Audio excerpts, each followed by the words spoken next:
Hello and welcome back again to this lecture series on powder metallurgy. Right now it is rather a lecture series on sintering.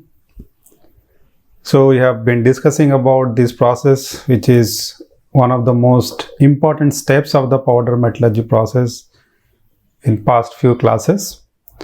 And so far we have already learned about the basic fundamental mechanism behind sintering. Then we have also discussed about the different stages of sintering, right? So you have seen that the sintering process goes through three stages: the initial stage, the intermediate stage, and the final stage. Okay. So all these stages we have discussed in detail, and we have also learned about the different mechanisms of mass transfer that occurs during the sintering process leading to the densification. Okay, so we have seen that there are different well-defined paths for the mass transport to occur, and the neck which forms at the beginning of the sintering process, that starts to grow when the mass flows to the neck, and ultimately the pores which are left behind are all eliminated and the compact is fully densified. Okay. Then in the last class we also discussed about the process variables, and here we have seen that there are two kinds of variables. One related to the raw materials like the powder shape, size and size distribution, etc. And other process variables of course are related to the sintering process itself. Okay. So now apart from these process variables, there are certain other things which can influence the sintering process, and that is what we are going to discuss in this particular class. The compaction process has a great bearing on the sintering process because the green compact which is being actually sintered comes out from the compaction process, and we have seen that the pressing of the powder, that is what is being done in the compaction process, and this pressing operation before the sintering process actually reduces the porosity and increases the dislocation density. Okay, so both of these aspects are actually helpful for the sintering process, because if the porosity is low, then you can also expect less shrinkage to happen, and high dislocation density on the other hand contributes to the sintering rate by promoting plastic flow, right? Because in metals the plastic deformation happens due to the motion of dislocations. So if you have high dislocation density, it will promote more plastic flow, and the mass transfer which happens due to plastic flow will be enhanced, and due to that it will actually be helpful towards the densification which happens during sintering. Now, if you talk about the compaction pressure, it has a lot to do with the densification. When you have high compaction pressure, it will lead to larger neck size and less neck growth, and it will also lead to less shrinkage and hence better dimensional control, right? So, as we have discussed before, during sintering, apart from densification, some dimensional changes will also occur, because densification is always associated with shrinkage, as we have discussed, and due to that, in the final sintered compact, there will be some changes in the dimension because of this shrinkage. Okay, so therefore dimensional control is also a very important aspect that has to be considered while parts are being sintered. Okay, Now particle size and compaction die size should be same for better dimensional tolerances. So here we are talking about, let's say, a net shape or near net shape kind of part. So in that kind of product, we expect that when the part comes out from the sintering process, it should have the dimensions which are actually needed in the final product, right? So therefore, when the powder is being compacted, the dimensional tolerances have to be considered seriously, and the die size has to be accordingly decided for the compaction process, right? Now this shrinkage that happens during sintering, that actually varies inversely with the grain density, right? So that is why grain density is such an important factor in the sintering process, right? And we have also seen that the grain density will actually depend on the pressure which is being applied during the compaction process and its uniformity, right? So we have discussed before while talking about the compaction process that pressure gradients may occur during die compaction process, and pressure gradients will lead to density gradients, which is not at all desirable as far as the sintering process is concerned, because as I said, the shrinkage depends on the grain density. So therefore, the dimensional tolerances will also depend on the grain density, right? If the grain density is high, you can expect less shrinkage and vice versa, and therefore gradients in the grain density will lead to different dimensions across the compact, and it will be difficult to maintain the dimensional tolerances in the sintered component. So as far as the die compaction process is concerned, these are the things which can be done to minimize the dimensional change, and these are as follows.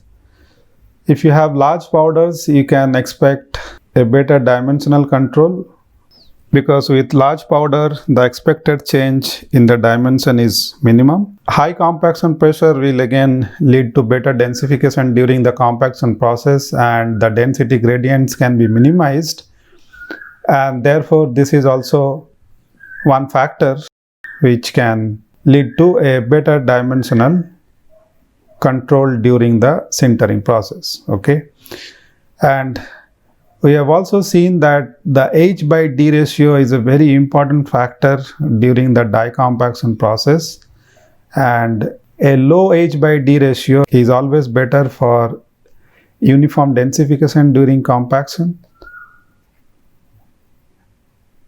Low H by D ratio also gives you a lower density gradient or a more uniform grain density, and therefore small compact heights are good for dimensional control. And of course, uniform geometries will always be better as far as the dimensional control is concerned. But some of these factors are also detrimental for the die compaction process itself, particularly the tooling which are used. For example, a high pressure would also lead to high tool wear, right? So maintaining all of this together during the die compaction process may be difficult, and therefore we have seen that other shaping processes are also used to have better control on the dimension, particularly for parts which have complex geometries. Powder injection molding is one such technique which can handle complex geometries and can give rise to better dimensional control, because in this case the pressurization is hydrostatic in nature, so it is more uniform, and therefore the density in the compact is also uniform, and therefore a uniform dimension is also expected. And when this kind of parts are sintered, the shrinkage will also be isotropic, and hence a better dimensional control will be achieved for parts which are compacted by powder injection molding.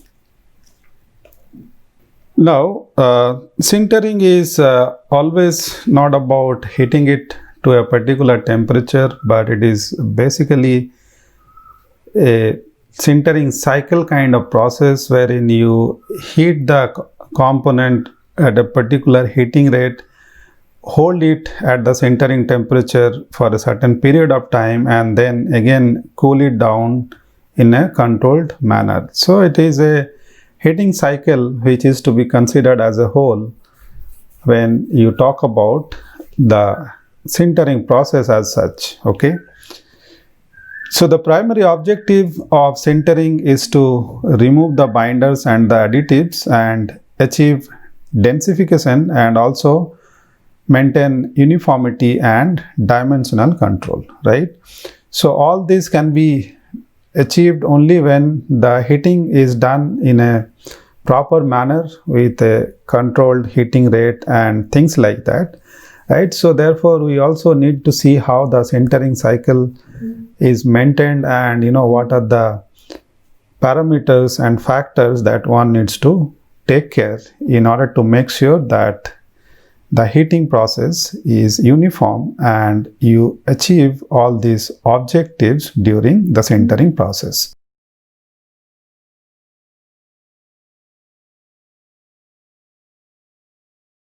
So as far as the sintering cycle is concerned, it primarily consists of 4 operations. First, removal of binders and lubricants. Then heating of the powder compact to the sintering temperature, isothermal hold at that temperature, and finally cooling, right?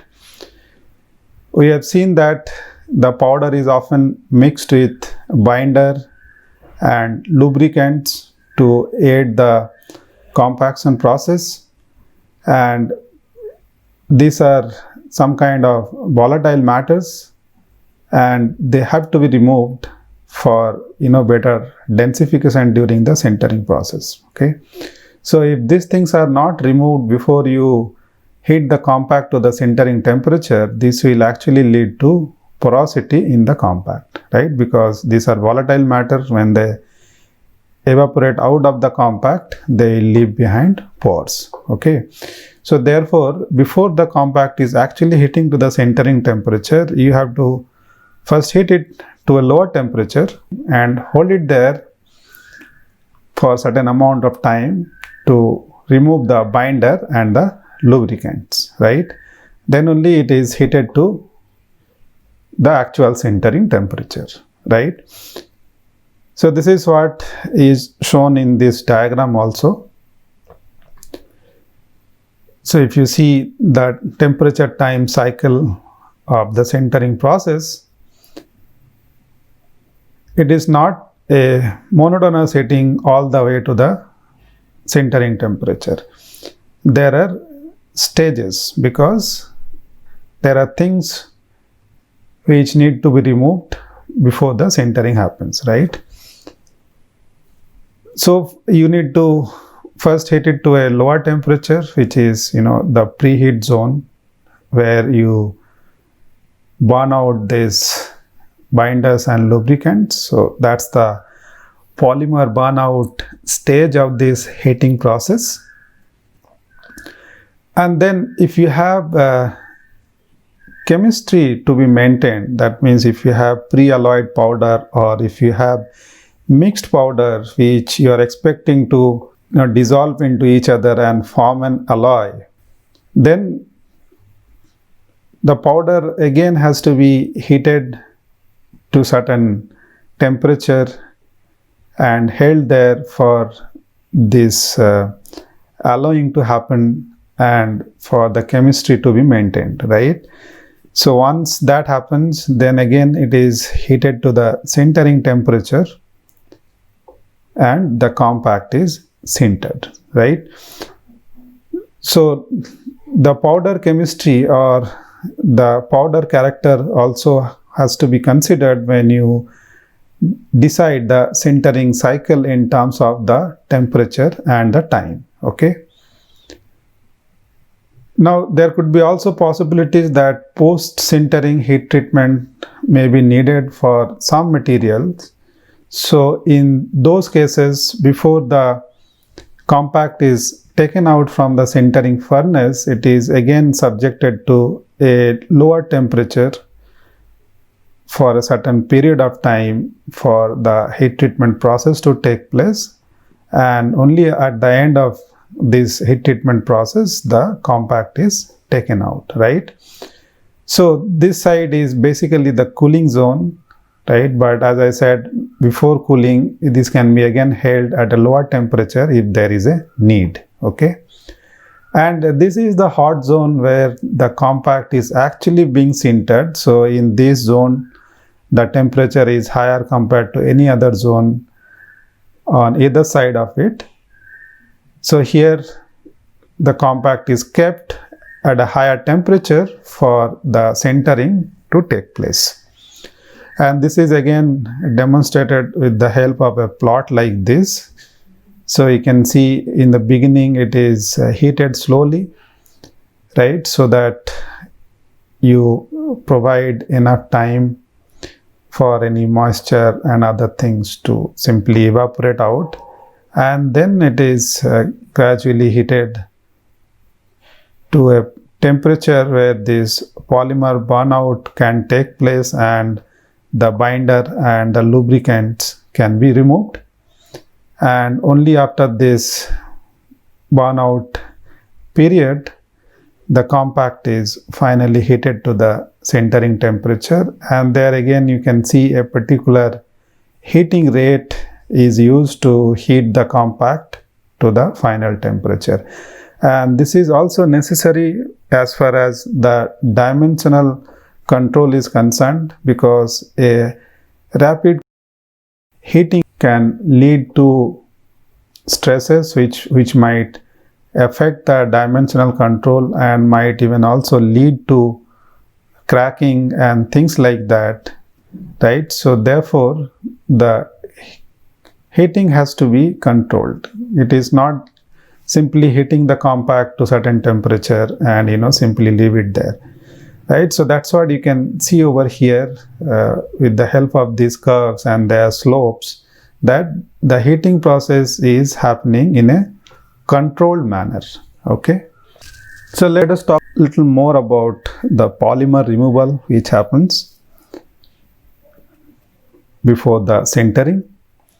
So most polymers will decompose to hydrocarbon gases at low temperatures between 150 to 450 degrees Celsius, depending on what kind of polymeric materials you have in that binder.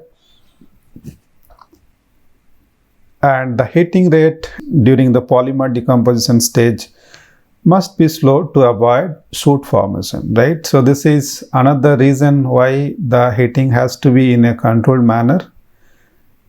Here if it is not slow, then soot will form, and this is again not desirable at all as far as the compact is concerned. Addition of hydrogen and oxygen to the furnace atmosphere assists in polymer burnout. Nitrogen-hydrogen atmosphere is also very effective because nitrogen provides flow and hydrogen reacts with the decomposing polymer, right? So some kind of atmospheres are also used inside the sintering furnace to make sure that the polymer burnout happens effectively and all the polymeric components which are present in the compact are completely removed before the compact is heated to the sintering temperature. Okay. So this is, you can see here, this is a plot which shows how the polymeric burnout happens in a nitrogen-hydrogen atmosphere for a iron-nickel alloy.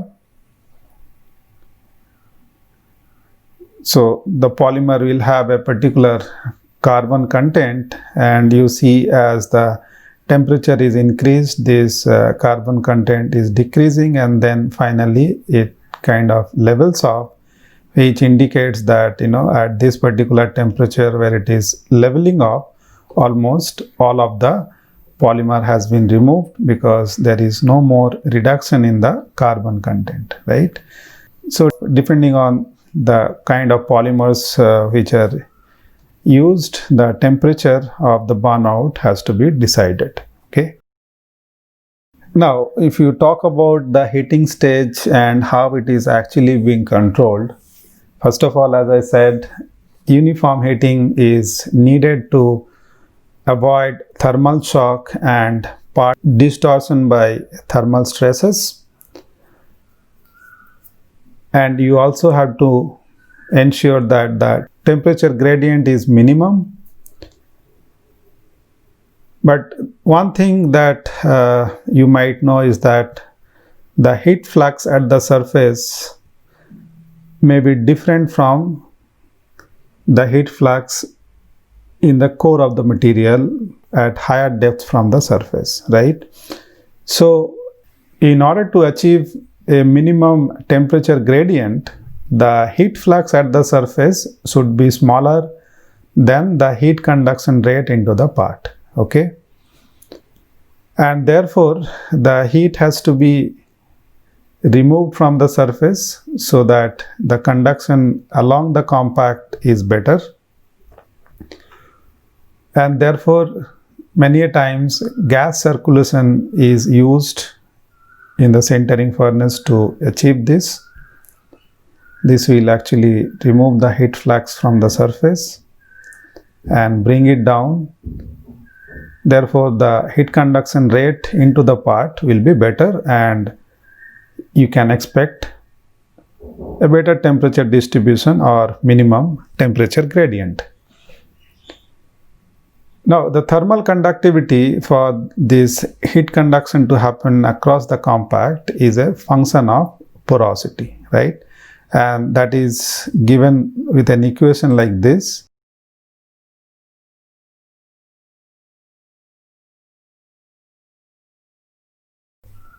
Here Km is the thermal conductivity of the material, epsilon is the porosity, and X is a parameter whose value is about 11. Okay, so that is something that one has to keep in mind, because here the heating happens through thermal conduction, and when you consider this conduction heating, you also have to remember that the part temperature will lag behind the furnace temperature, because here the compact is kept inside the furnace and it is being heated by conduction, right?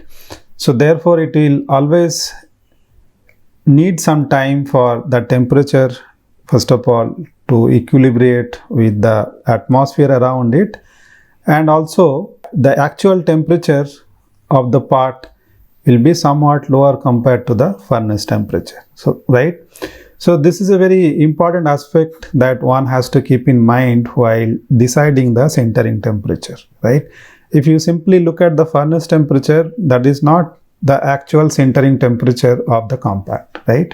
Because the actual temperature of the compact will be always somewhat lower compared to the furnace temperature, and therefore this delta T that you have, this difference has to be noted, and the temperature, the actual temperature that you set in the furnace has to be accordingly decided. Okay, and the time which is calculated, it has to be basis that temperature after considering the delta T factor. Okay, so what is done, as we have seen, you heat the compact to the sintering temperature and then you hold it there for certain period of time. Okay, so this counting of the time should start when the temperature comes to this actual temperature that you need in the compact, right? And it should not be based upon the furnace temperature because it is going to be different from the actual temperature of the compact, right? So the basis for the time calculation should be the actual temperature once you provide this delta T, and once this temperature is reached, the time should be calculated from there on, okay? So the first thing when you decide the temperature for the sintering, you need to know what is the delta T, right? So actual measurements has to be done first before the sintering is actually carried out. The actual compact temperature and the corresponding furnace temperature has to be measured, and this delta T has to be calculated, right? So whenever you sinter the compact, this delta T has to be considered and the furnace temperature has to be set accordingly. So the two crucial things here for the sintering process are the selection of the appropriate temperature and the hold time, okay? It's not about only the temperature, but the sintering time is also important, as we would have discussed before. Higher temperature and time increase the density, but it will also lead to more dimensional scatter and higher energy consumption, okay? And during the sintering process, the heat losses from the furnace also should be minimized so that the uniformity of the temperature can be maintained all along the entire sintering period. And therefore, a proper furnace design and insulation are also important. So this is how the sintering cycle has to be carried out considering all these factors, and it should not be just hitting the compact to a particular temperature and holding it over there, okay? And only when all these steps are followed in a proper manner, a fully dense compact with proper dimensional tolerances will be obtained at the end of the sintering process. So before we wind up, let us take a moment to summarize this lecture.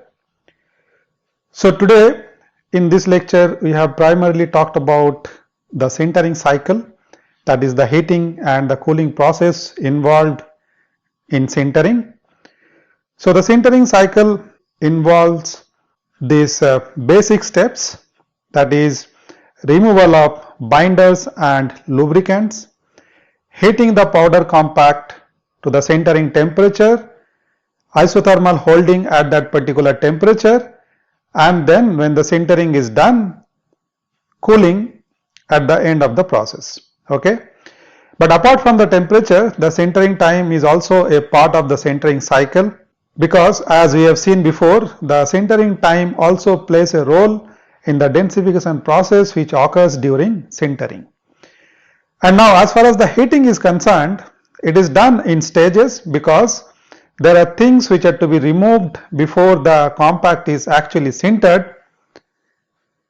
So all the volatile components which are present in the compact have to be removed by preheating at a lower temperature, and only when all these are removed, it is taken to the sintering temperature for the actual densification to occur. And when you talk about setting the temperature and the sintering time, the difference between the actual compact temperature and the furnace temperature, that is delta T, has to be assessed, and the temperature and the time have to be set after taking due consideration of this difference, okay?